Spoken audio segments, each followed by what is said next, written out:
Welcome to my next Mr. Robot Season 1 episode review video. Before I get into that, though, pretty important, if you haven't watched the first 7 episodes of Mr. Robot Season 1, it would be my recommendation that you don't watch this detailed review any further to avoid any potential spoilers. And, full disclosure, it's actually my first time watching the show Mr. Robot. Heard about it a lot over the years, finally decided to check it out and do review videos on top of that. So join me on the journey, let's discuss this mostly amazing and awesome show in the comments section. But please, don't spoil anything in this video past this episode. So with that said, this will be Mr. Robot Season 1, Episode 7. The title of this episode is a computer file that says View Source. And this will be my first time watch review reaction recap after just finishing watch the episode. We start with a flashback. Elliot comes home and starts setting up a line of morphine when he hears the sounds from a new girl moving in next door. She calls herself Shayla and dashes in for help. She needs a glass of water to save her fish. She sits down on his couch, notices the line of morphine, and says to let her know if he wants a top shelf hookup. She asks his help in moving a dresser, and then they later go outside.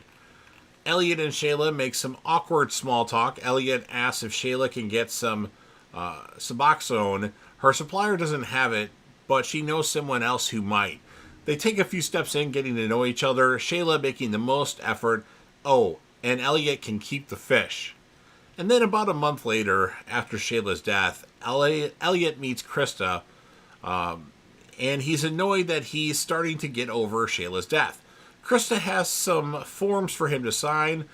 They say that he has completed the time with her that he needs. Elliot thinks she's trying to get rid of him. He wonders how much time he spent with her and not listening to her. Krista says she does want to keep him coming. We've got a lot more work to do, but Elliot gives her the signed papers and walks out. Angela and Antara Noir meet up with 4 lawyers working for Terry Colby. Angela wants a meeting with Colby with no lawyers, but Antara to discuss information that Angela won't divulge, but believes is beneficial to Colby. The lawyers are skeptical, but agree to pass the offer on to Colby. Elliot is in Gideon's office at Allsafe, and Gideon wants to offer Elliot some time off to get over Shayla's death.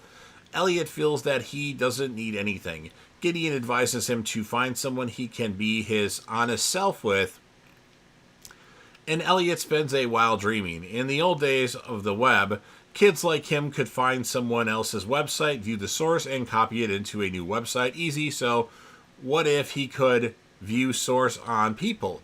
He imagines the other people in the office with signs around their necks. I got a nose job. I pretend to love my husband. I'm empty inside. Elliot finds the advice to find an honest self silly, but he thanks Gideon and leaves. Darlene and Mr. Robot are in a bar. She is drinking and he is reading a paper. He's impressed by a story about the hacker group F Society. It's like they made an impact, and he thinks that they should get the Dark Army working. Darlene says she's tried, no go. They are experts and can't be hacked. Anyway, the tape backups are now in place. They have no way to get around that. Mr. Robot says that he's got a plan in motion. Elliot is in his apartment burning a CD with all of Shayla's files. This is all I have left of her. I will miss her. I need to wipe again. He unplugs the computer's components, pulls the memory sticks, the hard drive, and carries the memory sticks to the kitchen to the microwave. Unnoticed, a micro SD card falls from the pile in his hands, and his dog snaps, takes it and eats it. Tyrell Wellick is meeting in his office with 3 of his executives. He's not paying much attention as they talk casually about budgets and earnings, and then gossip about lower level executives who go gay to move up the ladder, and others who go cock jockey for promotion. Tyrell looks like he heard that and asks one of the executives about his children. After getting a response, Tyrell yells, "You're fired." Everyone is stunned, silent, and then they smile. It must have been a joke. Tyrell says, "You too as well. I'm making sure you all receive the minimum severance packages." When the executives ask what they did, Tyrell shrugs, "Nothing." Angela walks into Antara's office and learns that Colby lawyers wanted a promise of total immunity before the meeting, and Antara has just arranged that, so that Colby has agreed to meet privately with Angela, but Antara warns Angela this may not be a good idea. She'll be in the home of a very powerful man with a lot at stake. Mr. Robot visits Leslie Romero at his home. He's been busy making up THC-based skin cream. He's got lots of clients. Mr. Robot wants Romero back into the F Society project, but Romero considers it as a wasted effort. Mr. Robot alternates between threatening and, kind of trying to pump Romero up, and eventually Romero seems to accept that he has to get back with the group. Angela meets with Terry Colby at his home. He is initially dismissive of her, just asking how much money she wants. She says she has information that can help him if he can testify about the E-Corp executive meetings that dealt with the hazardous waste issue. He is mostly seen at his response. He gets up to leave, but Angela stops him with the idea that if he leaves, people will be left with the idea that he is guilty, and he'll lose their respect, and she is a way for him to get out of that. Elliot has taken the dog, named Flipper, to the veterinarian. She scans the microchip on Flipper's back to satisfy her housekeeping, and then she looks at the x-rays. Flipper seems to have eaten something, perhaps trash, that is big enough to upset her insides. She will keep Flipper for a few days until it passes normally. Angela is walking along the sidewalk when her phone rings. It's Antara. Colby's lawyers called and said that Colby has agreed to talk right now. Darlene meets Cisco at the library, and Cisco is still pissed. Darlene's attempts to lean on the white rose left Cisco looking like an expendable foot soldier.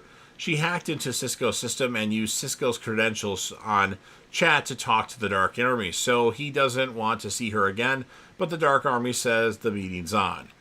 Angela meets Colby at his house again, and he's going to provide the testimony, but he wonders what's in it for her. She doesn't actually answer, but asks again the question she asked before.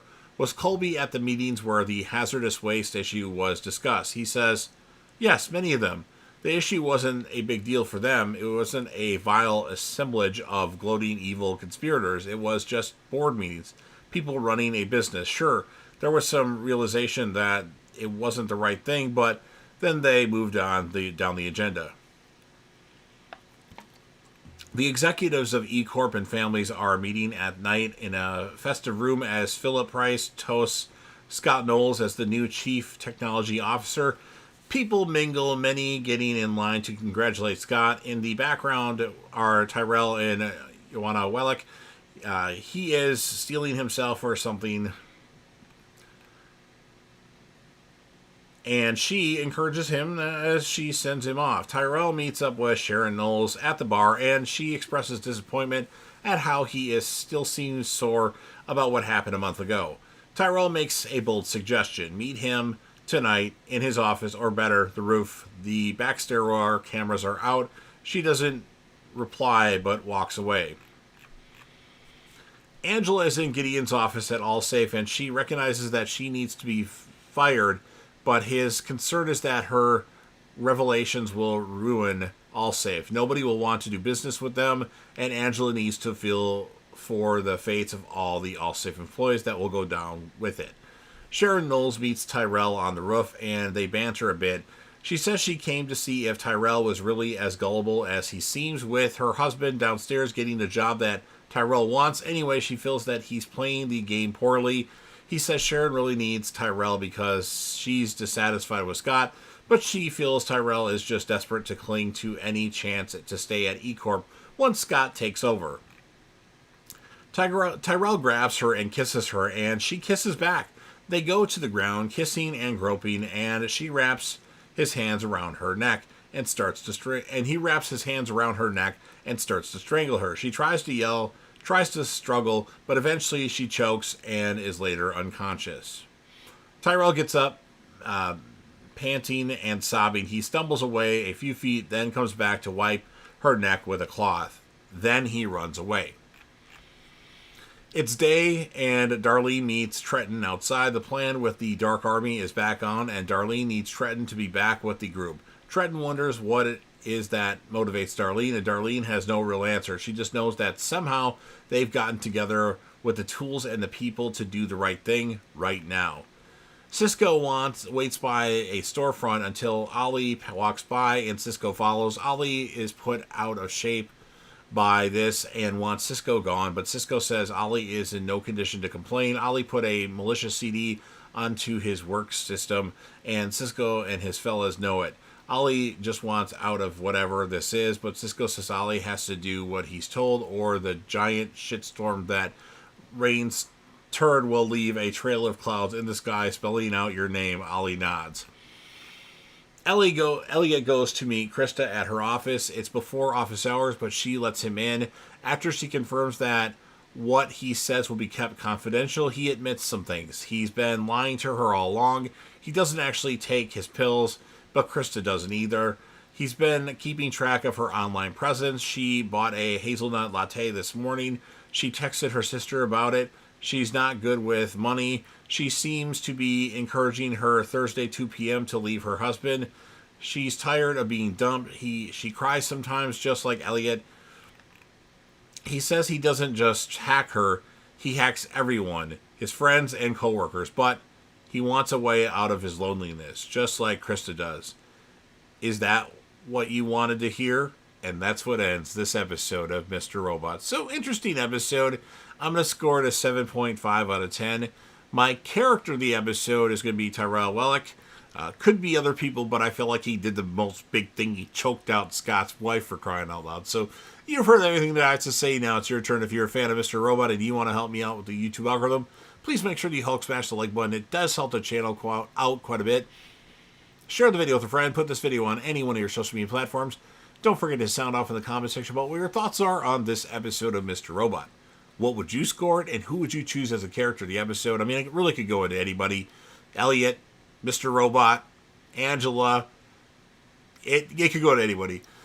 But make sure you leave your score and your thoughts in the comment section. And then last but certainly not least, don't forget to hit that sub button. You're watching the video anyway. Subscribe to the channel. Help me get over 100,000 subscribers. Yes, I know I set my goals high. Join the team, share your damn support, and be part of something special. And you never know where you're going to see on JDAP TV.